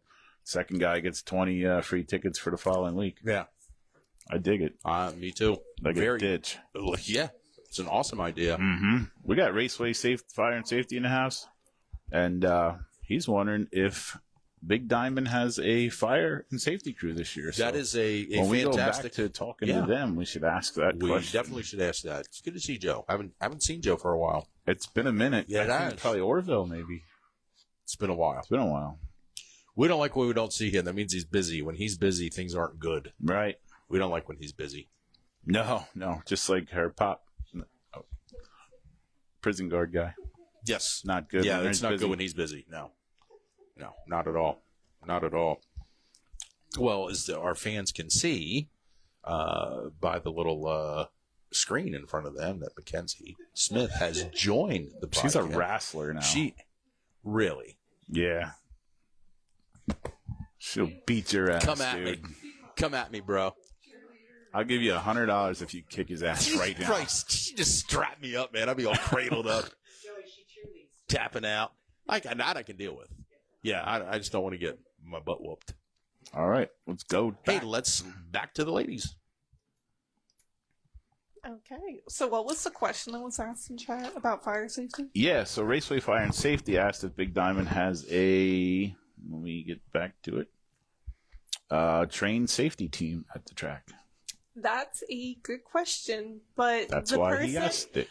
the person that was in charge of it, I keep hearing back and forth that he's not going to be in charge, but he's still going to help. But we're trying to convince one of our old crew guys to be in charge of it because he knows a lot more. Nothing against the other guy. It's just with everything that happened last year, it would be in best interest. But yeah, from what I know personally. Okay. That would be an official's question, I think. Yeah, that's more so like Jake or Gary or even Dino maybe. Dino may have known that, yeah. Yeah. Dino knows a lot about the track. He knows a lot about anything, you know. Dino knows a lot about a lot. Yeah. Yes. Dino's still talking. He is. He's We love Dino. Hell yeah. He's Dino's a awesome. great guy. Well, Raceway Fire and Safety's for hire if you guys need. Alrighty. Well, hi, McKenzi. Hi, Payton. It's been since what? Oh, it's been a while. What, Baps? Babs? Because I don't think we saw one another at Motorsports. Did you go to Motorsports? I was there, but I wasn't there for long. No. I went there, got my helmet, got measured for a suit, and left. Oh, I went and got oh my god, I got a Hans device. Oh, sweet. Yeah. Nice to see that. Yeah, so this is going to be, if anyone has questions in the chat, I'm definitely going to be asking Mackenzie what her season's going to look like this year, because she Ooh, did busy. put out a race schedule. Actually, I saw it on my way down here, Yeah. and it looks pretty busy for you. Oh, very busy. What are you looking forward to on your schedule? I'm really excited just for all the new tracks. I mean, you know, new tracks are something that I really enjoy. You know, they're a challenge. Diamond's fun, but it's something, this is going to be, I think, my 4th season racing at Diamond. So I have experience there, and it's kind of something that now I'm going for, you know, top 3s, top 5s, wins, all that kind of stuff. Where new tracks, I'm going just to get that experience in. No matter what kind of car you're in, whenever you're in it, whatever track you're in, it's seat time, and it's making you better as a driver. Honestly, just whatever. So, you know, any new track that we're going to, I think I threw some Thunder Mountain in there. I think I threw Fonda in there. I was gonna ask you about Thunder Mountain. I saw that and I was like, okay, girl, Yeah. you got this. We were gonna go to Port Royal, but they canceled. Yeah, that was gonna be one of my questions No. today, but then they canceled yesterday.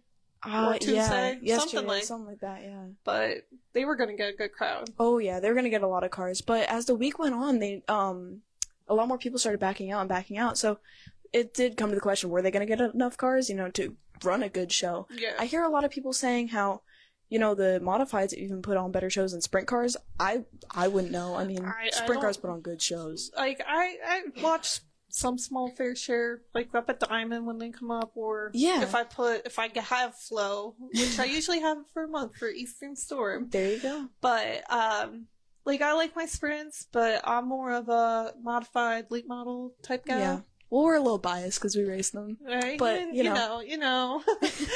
But, so are you really looking forward to Thunder Mountain? Yeah, I mean, it's not something that's definite. I do want to get up there. I mean, I was talking to my dad one night, just sitting on the couch. Dad, you got any tracks for, you got any ideas for tracks? And he goes, Thunder Mountain might be a good idea. Mm-hmm. Sure. Mm-hmm.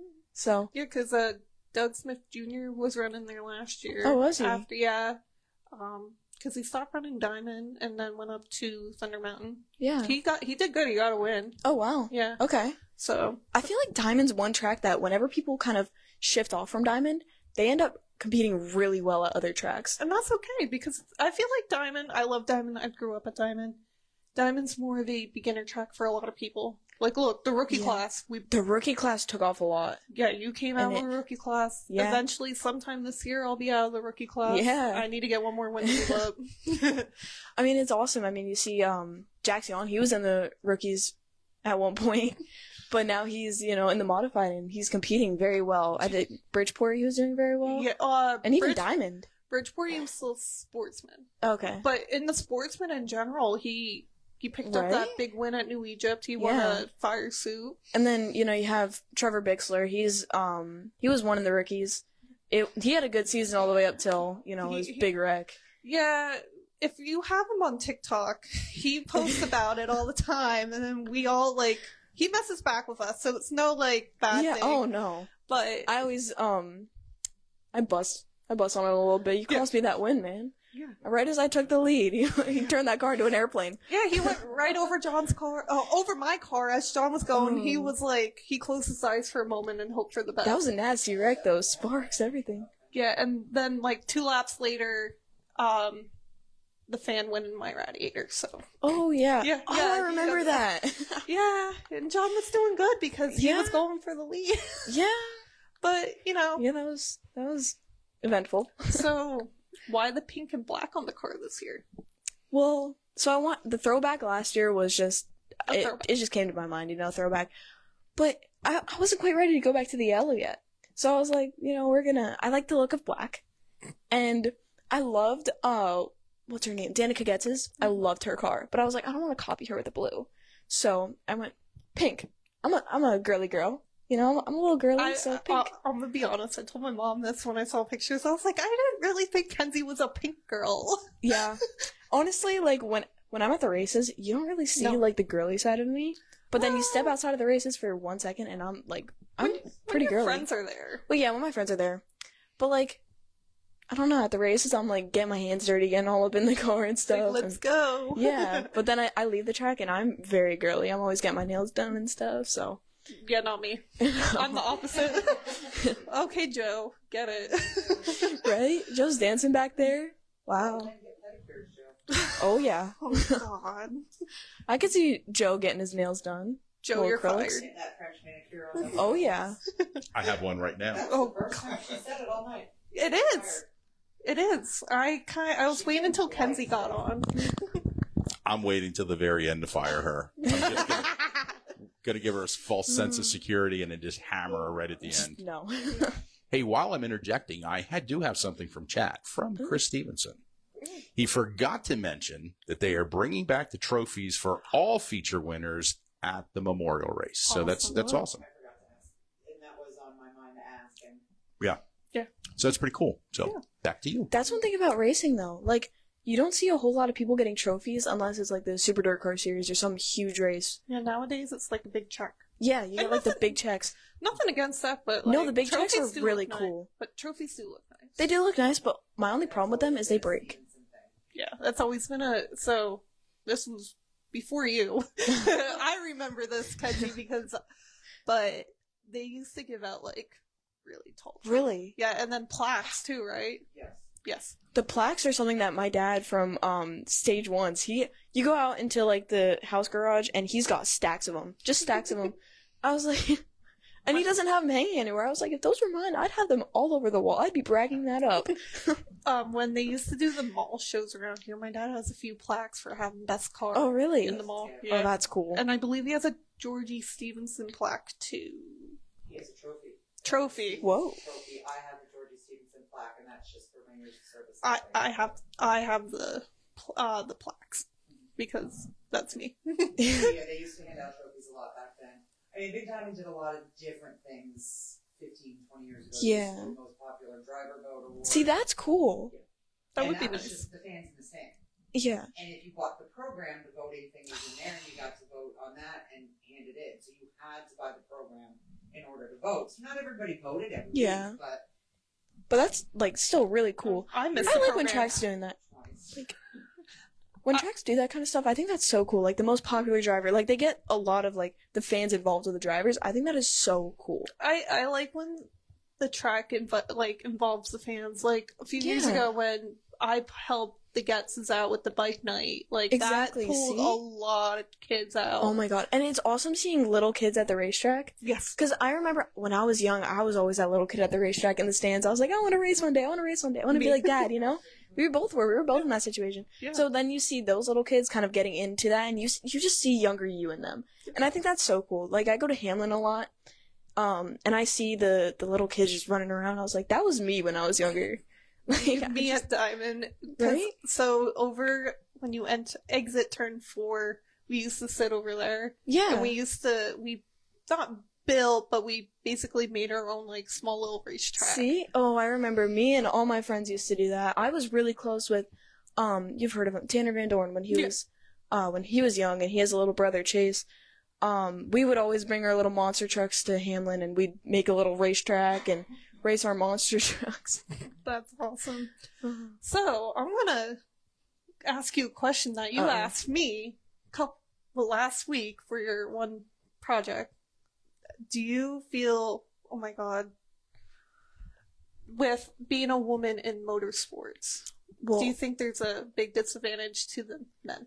I don't know if it's a disadvantage, but I do definitely feel that there's a difference. I mean, you know, when I first moved up into the crates from the rookies, I definitely felt that I had to earn respect more than it was just handed to me. Where I feel like a lot of guys, when they kind of move up, they all just respect each other. Yes. And as a female, it's kind of harder to earn respect. You know, you got to prove that you belong there and you can compete with them. So I'm not going to sit here and say, oh, it's completely different. You know, the boys don't like to be beat by the girls. Is it true? Yeah. I think so. I don't think guys like to be beat by girls, which is just, you know. I find it funny when we beat them. It is funny. Like, I feel like what turned a lot of people's eyes on you is when you were leading and then you finished in the top 10 or top 5. You were leading with like you were leading for 15 laps and then you got passed on a caution. Oh, yeah. Wait, was that no, that was when I got third. That was from when Kevin Smith passed me on topless night. Yeah, I think that caught a lot of people's attention, but I started to think that like the heat wins were also kind of what caught people's attention. I don't know. I honestly have no idea. What I've been told by my dad from his engine builder, that heat wins matter more than feature wins because it's showing that you can run with them. Yeah, I mean, one thing that helped me a lot, though, is the handicapping at Diamond. Oh, yeah. It's not pill draw. I'm terrible at pill draw. That's what hurt me so bad in the rookies. Remember bats? Where I picked high and you picked low, and we were both like, ooh. Yeah, it was still really bad. Like, our draws were just... Actually, my draw wasn't that bad for Babs. Mine wasn't bad, too. It's just consequences of people behind me. No, I remember Babs. I didn't have the car quite set up. I had it still set up for, like, the wide turns at Diamond. Ooh, that screwed me. I had it set up, like, if we weren't racing at Diamond and I was at Babs for, like, a practice. Yeah. Because I should have had my Diamond. I remember you hit the wall at Babs, like, nasty. I was like, we got that no. Fixed. We got that fixed. Yeah, and you got to come back out. Don't ask if the car's straight. Oh. It's been bent, but... You know what? Hey, it's a race car. It's gonna happen. Well, it's a TO. It's a TO. TOs work better at bent. Yeah. Hey. I proved that. Right? But I feel like we got lucky making the feature for that. I mean, I think what helped a lot was a lot of cars showed up, but a lot of them wrecked out too. Like, so we got lucky. Oh yeah, because I don't think if all those cars would be on, I'm just doubting myself. I know for sure I wouldn't have made it in because I did not know what my car was going to do. I don't think I would have qualified either. I was struggling bad. Yeah, it was just that one lap in the heat. I think it was the second lap. I was running like third or fourth. I was in a qualifying spot, and the car got tight. I can't race with a tight car, and it just went up, and I spent the whole rest of the race just trying to catch the pack. Did you hit the wall? I didn't. I wasn't even close, actually. Must be nice. So it was a good night. No, that's the second time I've hit the car with the left Is it? side. Yeah. I think that's impressive. Hitting it with the left side, that takes talent. You know? Twice. That takes talent, man. See, I have questions, but it's Kenzie and me and her talk every Friday night at the track, and we're both crazy. Buddy. And, I am way older than Kenzie, and she's full of energy, and I'm just kind of laid back, but, Kenzie's fun to talk to. Well, I think we're both just very unserious. We just laugh at everything. We just find ways to make everything funny. Well, because it's just for the majority of last season, it was just me and you racing up at Diamond. Yeah. And now this the year, females. Aaliyah Geiser's coming back. Yeah. I mean, last year we had a good amount of females. I think there was, Shannon Slaughter came for the Coal Cracker, Adriana Della Ponte, we had, Caitlin Bailey. Oh, Caitlin Bailey was there too. Aaliyah, and then me and you. Yeah. So there were 6. Yeah. And that's out of those. But it was only us 2 every week, but it's rather than it's better than nothing. Diamond Gals. Yeah. We're the Diamond Gals. That's us. Trademarking it right now. Right? But yeah, it's just but that's how we get so known. Yeah. You know, you get out of the car and you take your helmet off and you got, you're a girl. No one expects that, right? Or even I go, you know how I am. I go for my walks up in the grandstands, and then when they see a little blonde girl in a race suit, they're like, "What?" I think it's so funny. Or after I got my first win, because you went out in the grandstands before I came out, and they were like, "Congrats!" Yeah, and they thought it was me. I was like, "No, that was my friend." That was the other. I remember that. Yeah, that was something. They're like, "Wow, your family must be so proud." I was like, "I think my family's proud of me too, but her family's very proud of her." See, this is what we deal with as being the only females up there, but that is okay because, I like talking to the fans if they come up to me. Right? They're so much fun. Yeah. I'm sorry, the Diamond fans, and even, fans at other tracks, they're so much fun to talk to. Yes. And they always come up with, the best questions. Yeah, how fast does your car go? I have no idea. Go fast. It go fast, turn left. Goes really fast, and I turn left. No, my favorite part is when you were it was my first year in rookies, and I was behind you in the infield, and all I see is you going like this because you're singing a song in there to hype yourself up. Oh, no, here's the thing. I'll go on staging, and then I start thinking to myself, I'm like, wait, what if I just go out there and my steering box breaks, and I hit the wall? So I gotta start, dancing or, singing, so I don't think that. Kenzie, you can't think like that because it might happen. Exactly, that's why I think it. It's terrible. I don't know. So, you'll, when all the cars are silent and it's, a red out on the track, I swear other people can hear me, but I don't care. I'll be singing Starships by Nicki Minaj or something. That's your go-to song. It is. It is. It hypes me up. I love it. Are you gonna change it this year? Or are you gonna keep it the same? I don't know. It all depends whatever's stuck in my head. That's what I sing. You always said to me, what's ever popular on the radio? Right? Whatever's on the radio. Whatever's on the way to the track, I'm half the time I don't even know the lyrics, and I'm just going, you just gotta hum it to yourself. Oh my god, you make me laugh, McKenzi. My mom's looking over there just Kid Rock. Oh yeah, Kid Rock. Yeah. That just makes me cocky, and I'm like, I know I can win this. Mine's Miss Sabrina Carpenter. Sabrina Carpenter. That's a good one too. Yeah, and sometimes I'll put rap on, Kendrick Lamar. There you go. Kendrick Lamar, if I don't know it, I'm like, okay.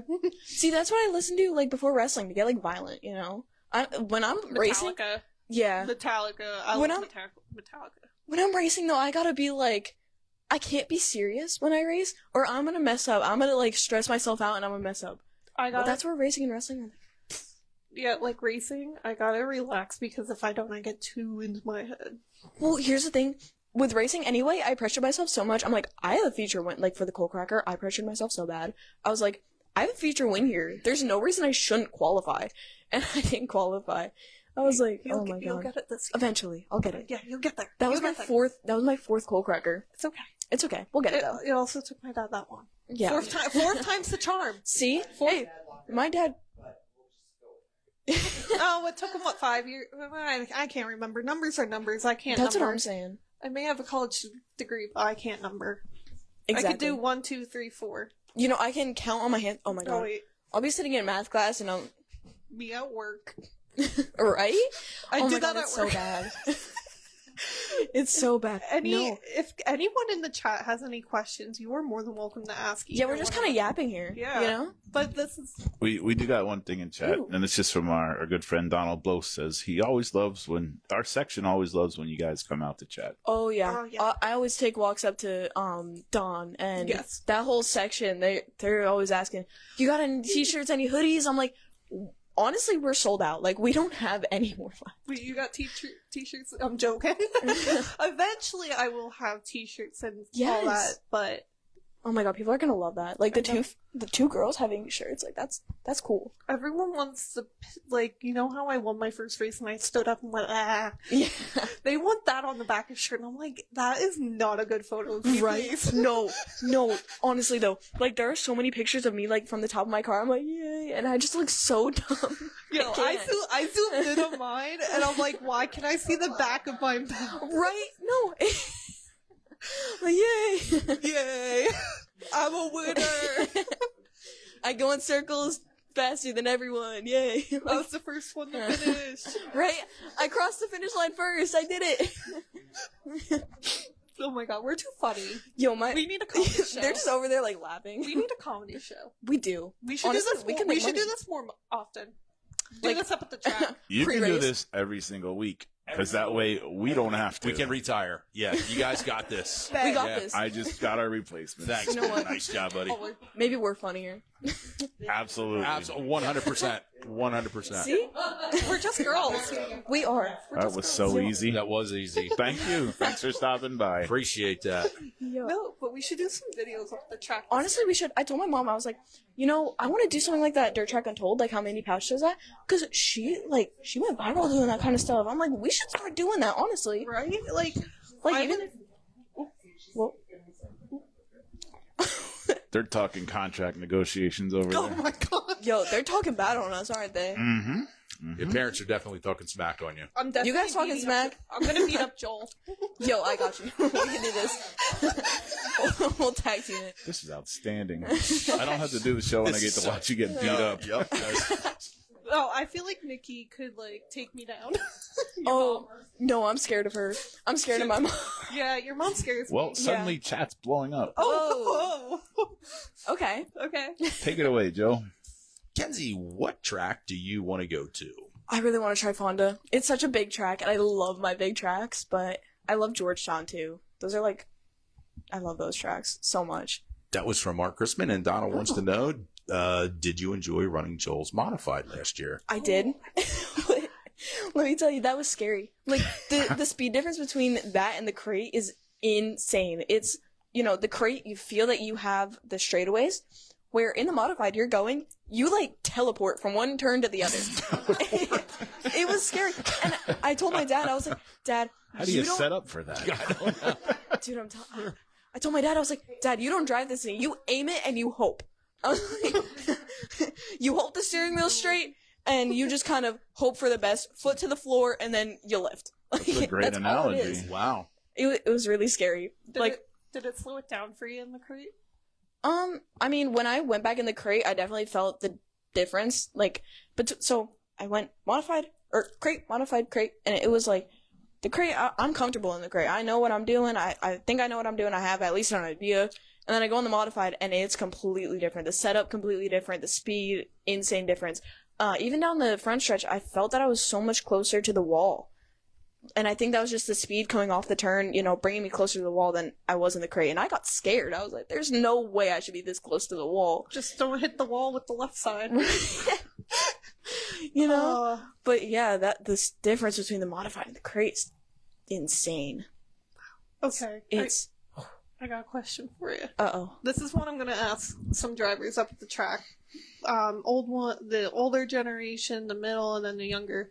But if a track was still around, if a track from 80s and 90s was still around today, what track would you want to race? I would love to race at Nazareth. And that's just because I know my grandfather has a lot of history there. Mhm. Like, I say Nazareth and Syracuse would be, like, my two. I miss 'Cause- Syracuse. I wish I could have gone, but Right? But, like, I just know my grandfather had a lot of history in Nazareth. And then Syracuse, you just hear of it It's just Syracuse. everywhere. You just hear of it. So I would love that. I think those are, like, two very historic tracks. So, sorry. Go ahead. Go ahead. Go ahead. All right. Brian Keller would like to know, are you ladies planning on running any shows at Grandview this season? not me. I want to, really bad. And there are a couple weeks that Hamlin either has off or isn't racing the stage ones. So maybe we'll try to sneak over to Grandview, but we gotta find a week for that. So, and we gotta see what my old man says, because I'm with you there. he's the one in charge. What do you know? think, Pops? Yeah. See, Right? see, I want to wait like a year or two before Grandview, but Yeah. I do want to get to a practice session before I were to go out, because if I don't go to a practice, then I'm sitting duck. Well, yeah, here's the thing though, like, racing back-to-back nights, that is not easy. That's not for the that's for the No. strong-minded people. And here's the thing, and it's not like, you want to take a night off Diamond, because Diamond's our home track, Yeah. You don't want to miss a night of your home track racing, So it's kind of like, is it worth it to race those 2 nights just to try out a new track? Yeah. Yeah, like, again, I'm 15, 20 minutes from Diamond. Yeah. Grandview's like an hour and some with the trailer. And if you're hauling from St. Clair, PA to Grandview in a trailer that's a little sketchy going on back roads, you want to count your It's a little sketchy. No, that's Black Betty. Dad, you remember our sketchy trailer adventure? Just, last weekend? With, who was it, Matt How Wentz? many bad sketchy adventures do Last they have? weekend must have been one heck He's of a like, weekend. which one? Well, Wow. we were with Matt Wentz, and he was picking up just like a modified chassis. It was just a frame and body, and it was so funny. We just pulled it out of the woods, and this trailer was like, I don't know how it went from where it came from all the way back to Lehighton. I have no idea, but it worked. Me with Sounds my like dad's a winner. trailer down the Right? Baps. It's like, whoa. Wait, how far was Bass for you guys? It's an hour-ish minutes. Okay. Yeah, something like Yeah. that. So But we were like 20 minutes from the track. Well, I was 20 minutes. My dad was like 30. Oh, so that's not that bad. Was it? The wheel passed my dad on the interstate. Oh, yeah, you told me about that. Oh, no, that's gotta be scary. Imagine seeing, like, the You know, No. know how long it took us to fix it? How long did that take? 4 hours. You're kidding. And I was 20 minutes from the track. Oh, my God. Wait, so, like, how did you get to the track on time? We didn't. We went to an Really? AutoZone or Advance, got Oh. stuff to fix it, and we limped it back home. And then that Good we had it times. fixed for Saturday, Oh, there you obviously. go. Yeah. But Yeah. Babs was an adventure. I like racing there, but I need more time. Yeah. I mean, I had a lot of fun there. I was passing cars back and forth, getting past, and then my night ended, which was very sad. Yo, and when we came back to the pits, my right rear was bald, and my left rear got cut. I was out of rear tires. I think we all were. Oh, yeah. Yeah, that Yeah. place ate up the tires, but... Oh, that was so funny. I saw that. I didn't realize it was that bad. I just knew I got, like... I don't even know what happened, but...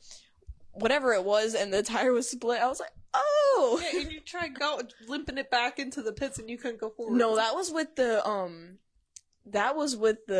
shock. When I Oh. broke the shock. I tried driving it off the track. That worked, but it put a hole, the right side with, like, the fiberglass wheel cup? Yeah, put a hole right in that.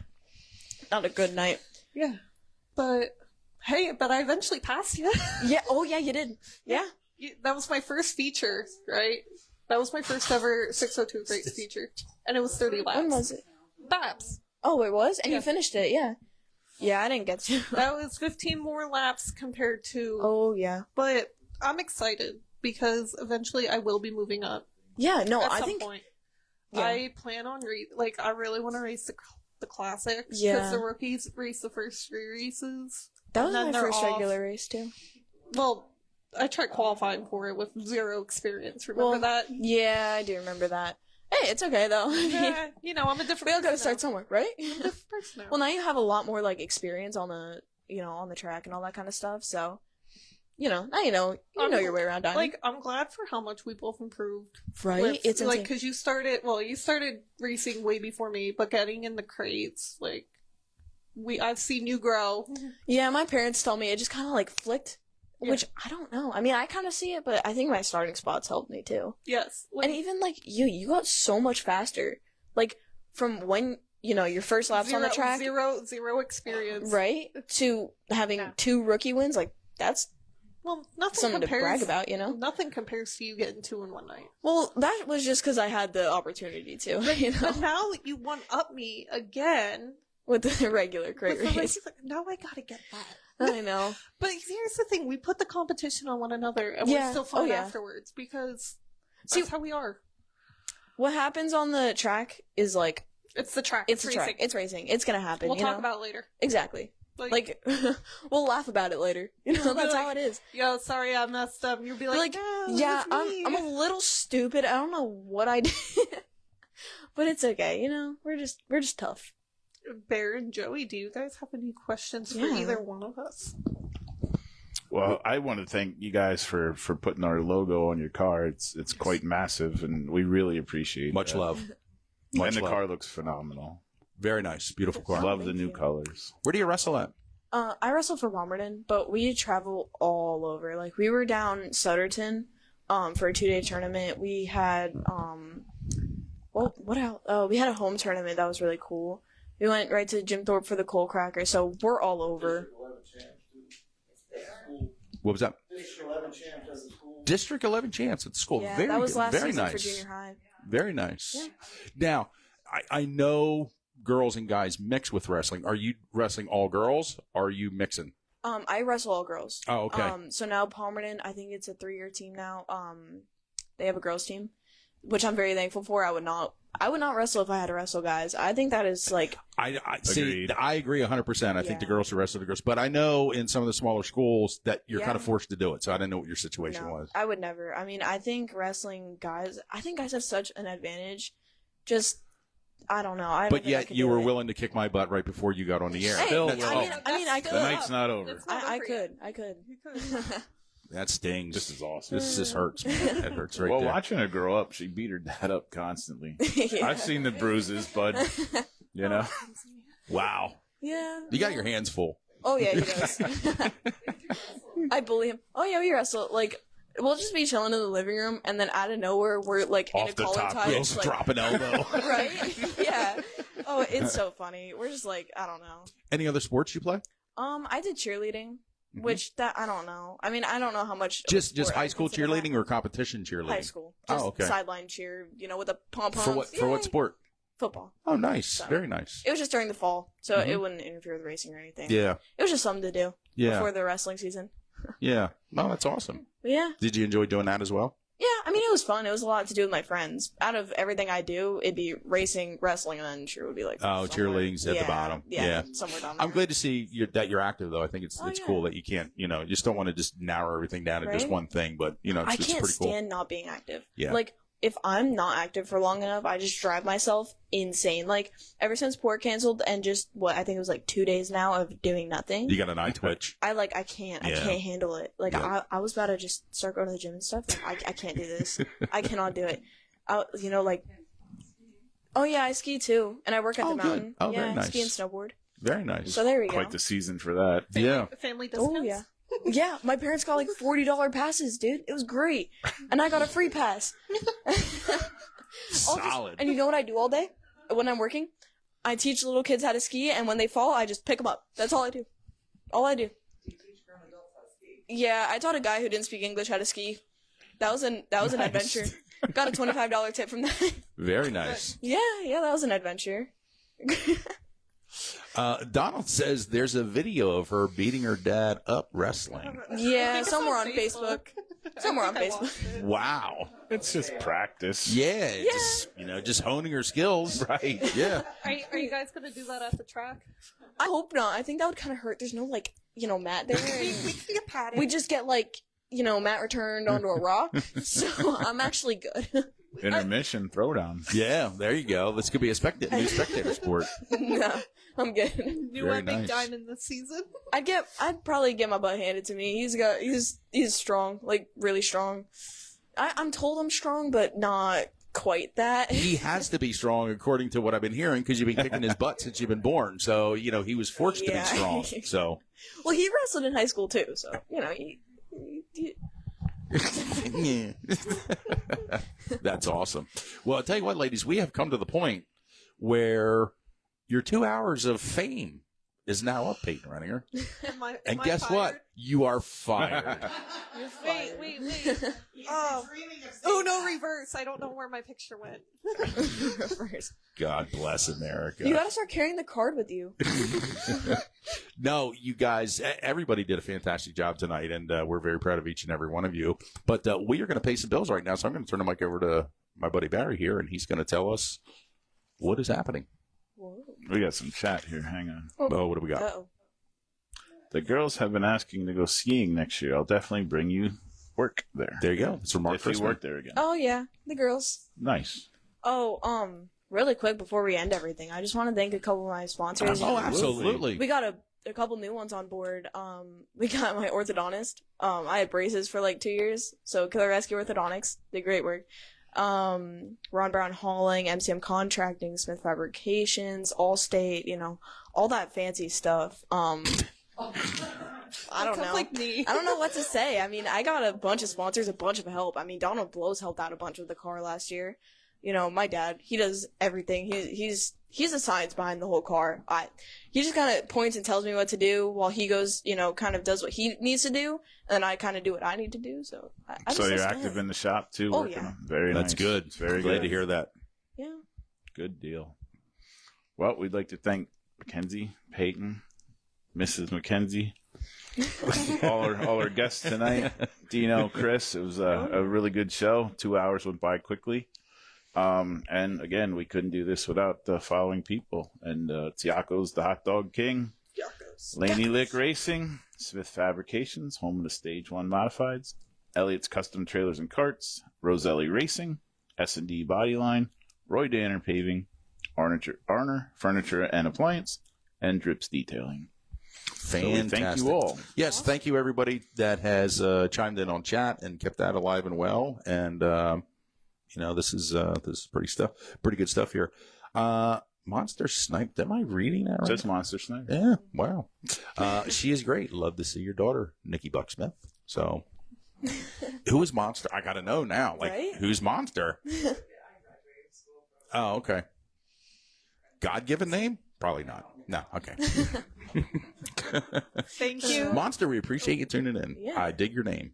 Thank you, Joe and Bear, for allowing me to come down and do this. This is the last time. I know. I Right. figured. Take it I all figured. with. No. This is, yep. We're taking it to Big Diamond. Catch Yeah. us every Friday. We're going to Yeah. be stressed out, but That's fine. We'll be running around chickens with our head cut. Yeah. No, What am I you saying? ladies did a great job tonight. Jolene, you did a very nice job. Even though you didn't want to be on, you did a very nice job. She was voluntold, Yeah. everyone. Yeah. Before we went on air tonight, she looked at me, she said, I wasn't planning on being on until you put the press release out and said that I was going to be. So that's one way of getting you on. So He went by my word. yeah, see how that works. But no, you guys, Payton, you did a very nice job Thank tonight. you. Oh yeah. And Ken's, you two were not good together, but you're good together. But it's a you know like what I'm a- saying? Yeah, it's a thing. It's a thing. No, you Yeah. guys are awesome. Great job. And again, we want to thank everybody for tuning in with the chat. And we always appreciate everybody tuning in each week. Do we have a show next week? We do. We have Honing Valley Speedway coming in with Terry Markovic. And All Johnny new Markovic. management, all new stuff. The only thing that That is might prevent that is the birth of a child. Yes, you are 7 days out. Not me personally, but Oh, and here I thought the whole time it was you. no. Oh, No. oh, it's your daughter. That's Mm. right. Yeah. No, we're super excited about that. So it's going to be good stuff. Yipper. And if you have to scoot and we can't have a show next week, well, so be it. That's a little bit more important. Off to North Carolina you go. Yeah. So for all of us here at Lowdown Entertainment, Payton, again, thank you so much for everything you did. Thank you, everybody, for tuning in. Good night to everybody. God bless, and we'll see you all next week.